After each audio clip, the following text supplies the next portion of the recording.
What is up, everybody? LinkedIn, YouTube. We're back for another BizBuzz Live. I'm your host, Chris Muzan. We're talking about the Longshoreman Strike today. The update just dropped yesterday, like pretty late at night, that they're going back to work, which wasn't what we were going to be talking about. But now, since it is, we'll talk about it. Stick around.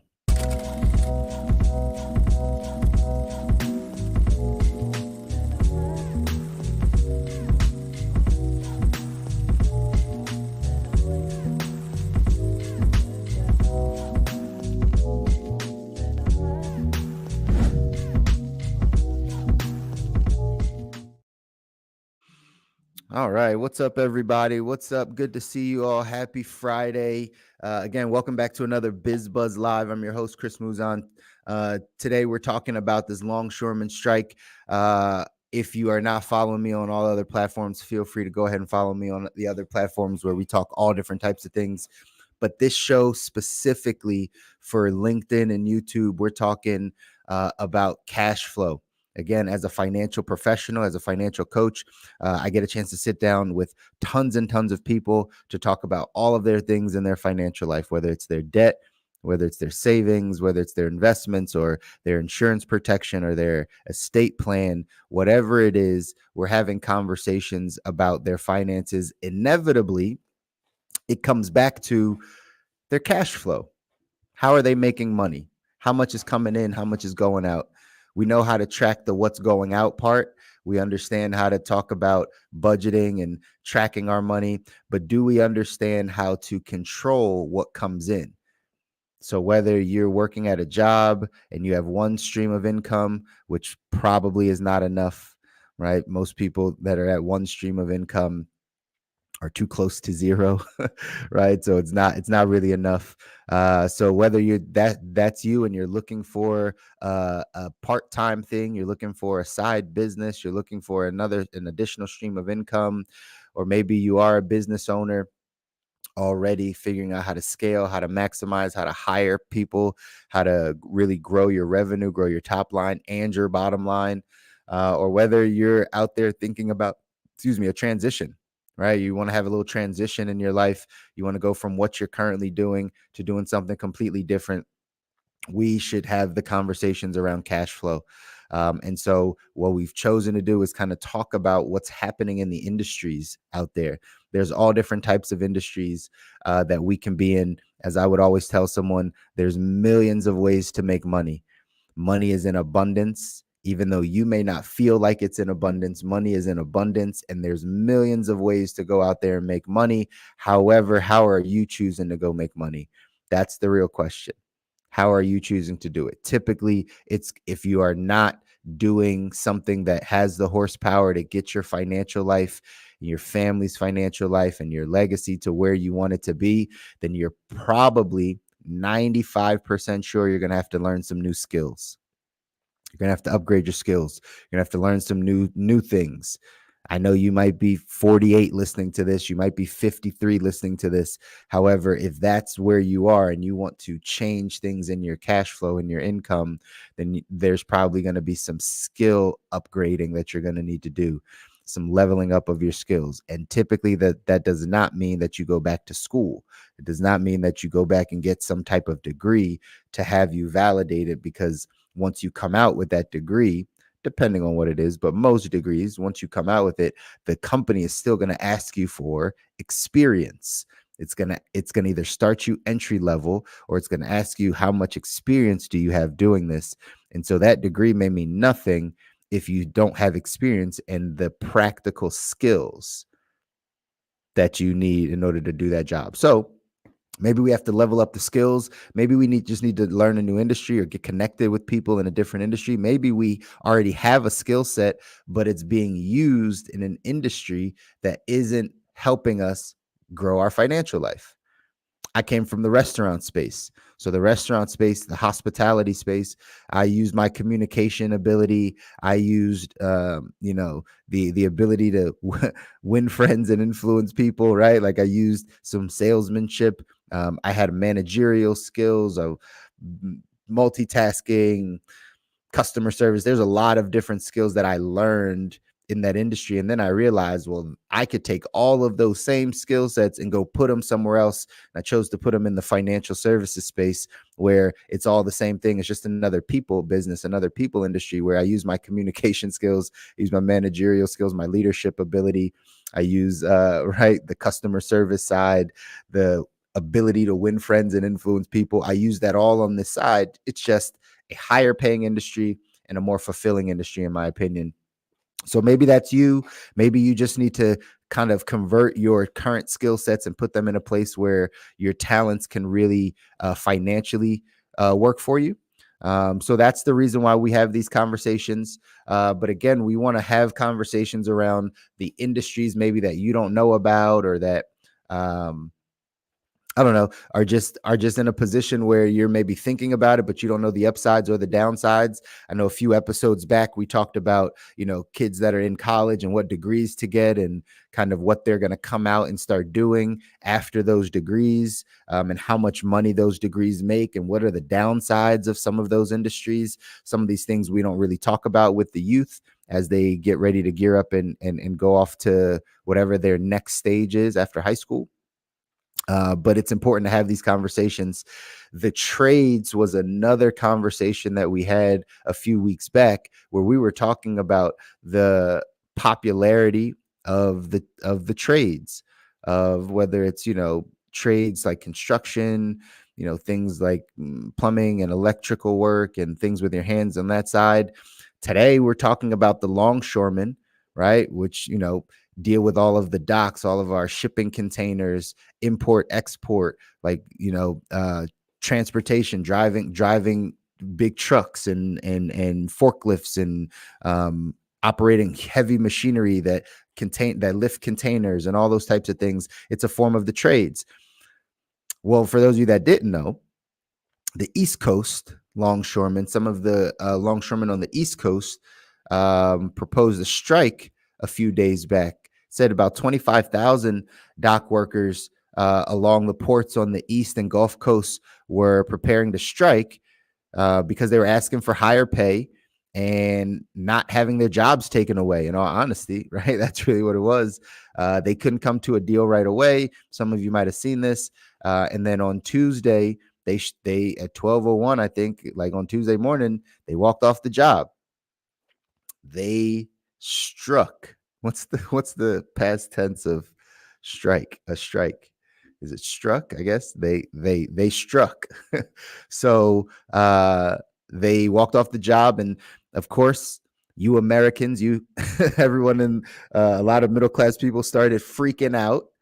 They started freaking out and saying, oh no, they're striking on the East Coast. So what is that going to mean? That means we can't get certain I don't know why people go to toilet paper all the time. I thought we were over that side of things, but obviously not. But yeah, people started going off and buying water and buying toilet paper from Costco again, and wiping them out, fearful that they're not going to get all the supplies that they need. And for some reason, people think that toilet paper is like their number one, the number one needed supply. I'm not sure.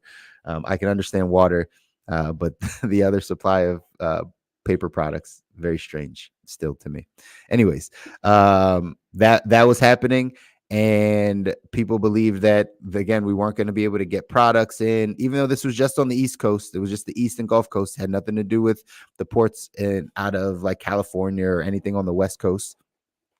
But basically, they were looking for increased pay. Now, we also had a conversation again about a month or two ago about unions. And what are the benefit of unions? Why do we still have unions? There's not a lot of companies that like the unions, but union workers like the union. And we had a whole conversation around, is this beneficial? Again, think about the thesis, to the cash flow, to if you have someone else negotiating on your behalf. Well, in this case, the conversation took about a day and the union and I guess the other body, what's it called? The USMX, the shippers union, I guess, or the shippers. Oh wait, the Maritime Alliance. There we go. The United States Maritime Alliance, which represents the docks and ocean carriers. So they came to an agreement only 48 hours in, I guess, to say that, okay, we will make a tentative agreement with you that goes until January of 2025 for increased pay.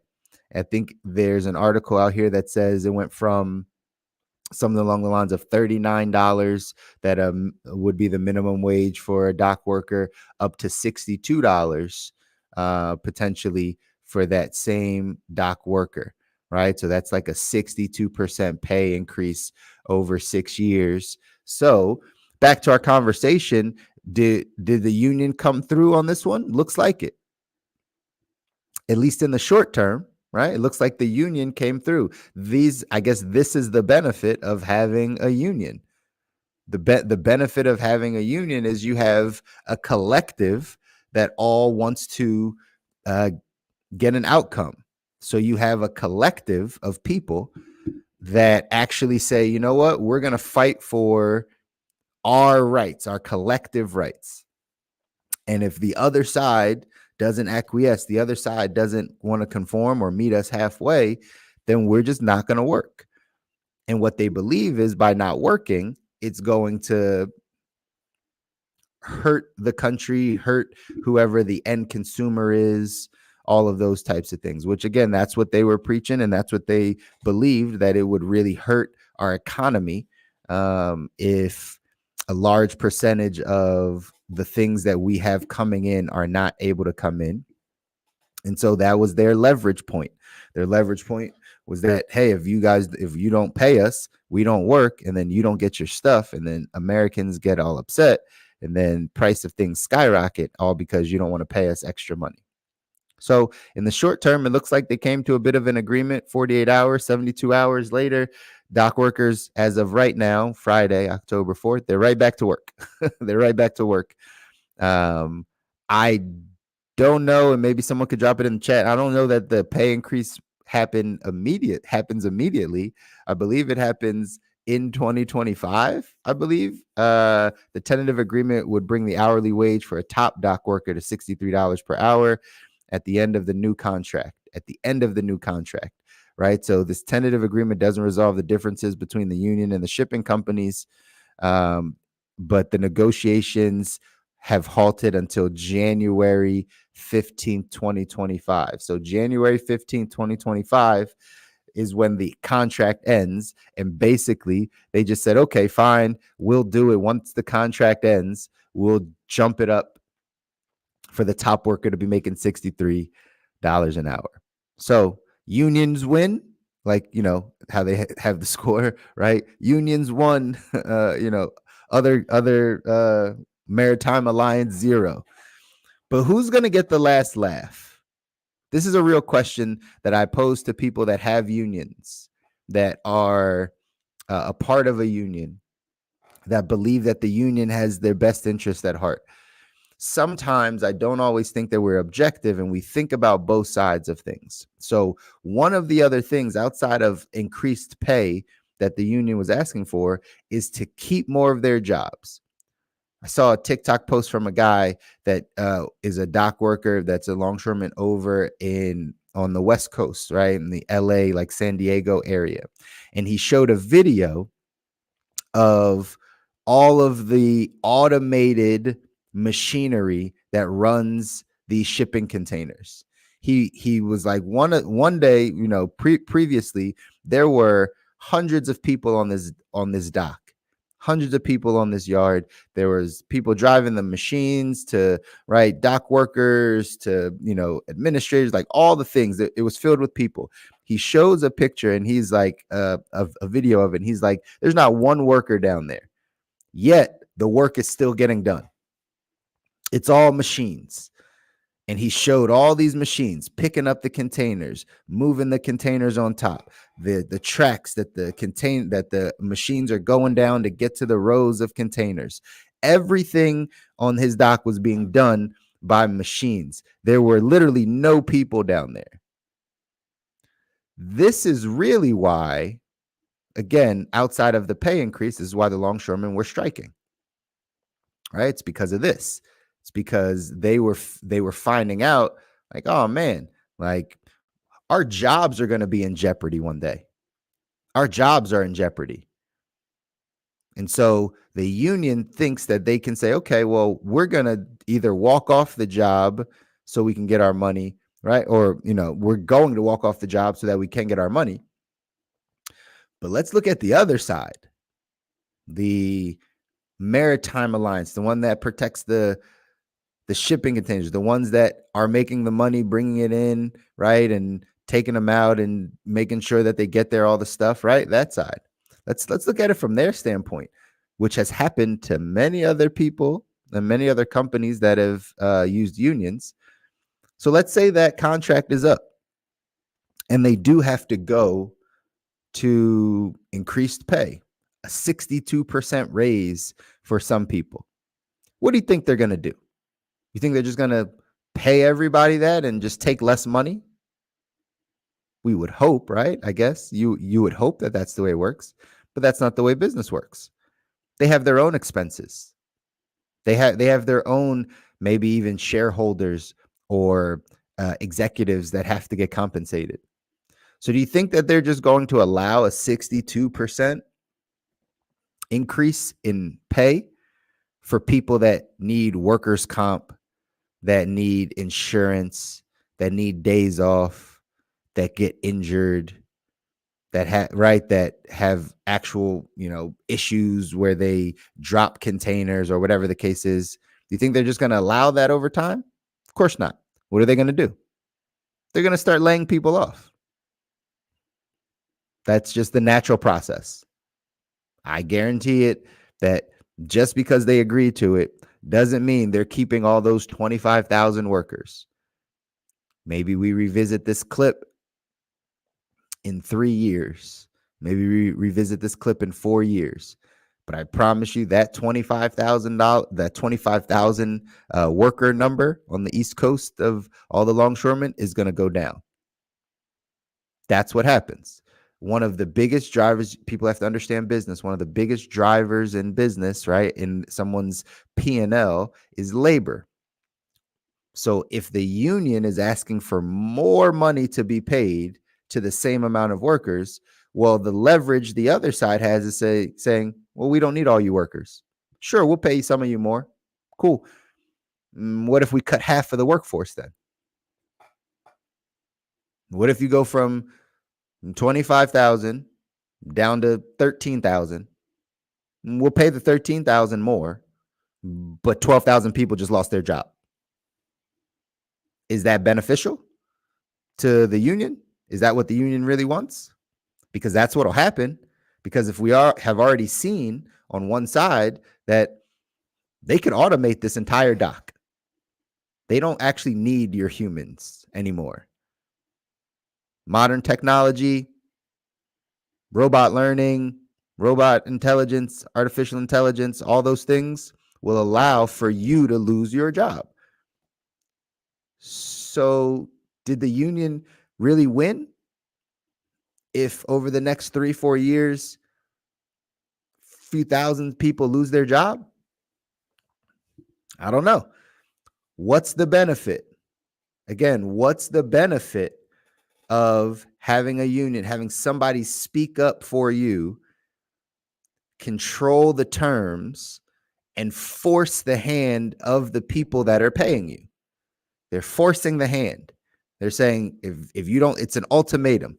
My therapist told me that all ultimatums are a form of manipulation. All ultimatums are a form of manipulation. So in business, do you really think that the ultimatum of a strike, the manipulation, is going to end well for those people? It won't. It won't. So this is the downside of having someone else speak for you and you not being able to control your own income. You taking what's given to you, and then when the collective says, we want more, and they use their leverage, well, it could mean that you're going to be out of a job soon. You're probably already going to be out of a job anyway, but now they just kind of pushed it. Maybe the maritime, the people that represent the shipping side, maybe they were being generous by not giving you major raises so that it didn't make economical sense to build all of these machines and take you out of your job. But now, since you forced their hand, they're probably going to do that. And they're going to have docks, just like it's already on the West Coast, that don't have many people needed. Now, what do you go do for work? Now, what happens to your income? How do you feel about unions then? And I'm not against unions or pro-union. I'm about making sure that people have the ability to control their income for them and their family. And anything that takes away your control, I think we have to reevaluate it, especially in 2024, 2025. We got to reevaluate, how do we control our income? And so this is happening currently right now. It's a situation that we're in. Again, they only had a strike for 3 days, not even. They're right back to work.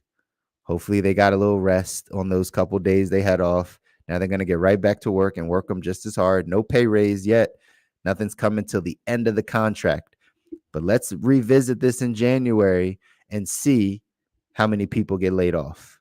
See how many people actually get the raises, see what changes they make, see who becomes, how many machines and things start coming onto these docks over in these ports over the next 90 days or so. Because at the end of the day, all forms of ultimatums are manipulation. And so they just manipulated themselves into getting what they want in the short term. But will it ultimately hurt them in the long run? Will it ultimately hurt who? You, the worker, the longshoreman, the person that's working these hours on these shipping containers, in these trades, moving these containers, carrying the forklifts, doing all the stuff, driving the forklifts. Is it ultimately going to hurt you and your family? Maybe not in the short term, but in the next 3-4 years, will it hurt you? More than likely.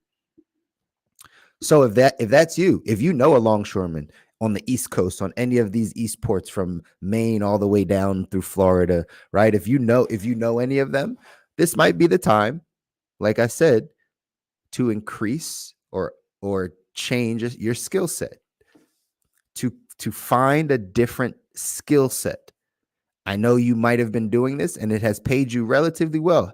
Hey, listen, I know they want to make more money. Longshoremen are one of the people that make really good money for the trades, right? Like definitely in the 6 figures, probably in the low to mid 6 figures. They probably want more. I get it. But like you're making $120,000, $150,000 a year as a longshoreman, right? But they want more. Fine. But if all of a sudden your income goes to 200,000 and then in 4 years it goes to 0, is it really worth it? It's time to get some new skills. It's time to get some new skill sets. It's time to shop around some other industries, do some other things that open up your scope of work, of what you're able to do. Those are the things that are going to be able to save you and your family, so we can avoid having these conversations about a strike, about losing our jobs, about not working, about, right, somebody making a decision to not pay us what we're worth. All those types of conversations that start happening. The way that we avoid that is we find ways to increase our skills, to change our skills, and then to change our industry, to provide a value in an industry that has a little bit more financial horsepower and fulfillment for you with what you're already doing. Most people make money to the level of their skill set. Most people make money to the level of their skill set. If great people that have great skill sets make really good money. If you have a mediocre, a moderate, and average skill set, if you work at the same pace and have the same skill level as the other people in your industry at your job where you are going to make average, mediocre type money. But we have control over that, ladies and gentlemen. You can constantly raise your skill set and make more money. So that's the update on the Longshoremen. If you haven't been paying attention, they were striking for like 2 days, 3 days. Now they're right back to work. They made a tentative agreement that January 15th, when the first, isn't that election day? Or no, wait, isn't that like inauguration day? January 15th? I don't know. But either way, when that contract ends on January 15th, that's when the new contract comes in. But you just wait and see how many longshoremen start getting fired, laid off, let go, early pension, whatever it is, over these next 24 to 48 months. That's the union. Anyways, y'all, feel free, reach out, have a conversation. Love to talk about your cash flow, where you sit, where you're at, what it is that you're trying to achieve in your cash flow. What ideas do you have about making additional income? What industries are you trying to switch into? What emerging income industries do you see happening? Because there's a bunch of them emerging. Great Wayne Gretzky quote said, you have to skate to where the puck is going, not to where the puck is, right? That's a hockey quote. Says, I would skate to where the puck is going, not to where the puck is. Some people are skating to where the puck is, where the money has been in the past 5 years, 7 years, what your uncle did, what your mom did. You skating to where the puck is, but the key is skating to where the puck is going. So what do you see emerging? What industries are going to be popular? If you have a thought, if you're a thought leader, if you're somebody that like thinks differently about a certain industry, you want to disrupt an industry, maybe this is time to do it. Mark Cuban's disrupting the healthcare industry, right? The drug industry, the pharmaceutical industry. Maybe there's an industry you want to go disrupt. Something to keep in mind. This is BizBuzz Live, y'all. Every Friday here live on LinkedIn and YouTube. We're having these conversations to make sure that you get your cash flow in order. Get your cash flow in order. It is the number one driver and success of your financial life is in your cash flow. And so let's do some things to make sure we're taking our cash flow to the next level. Till next Friday, y'all. We'll jump back in, have some more business conversation with you. Stay well. Enjoy your weekend. Take care.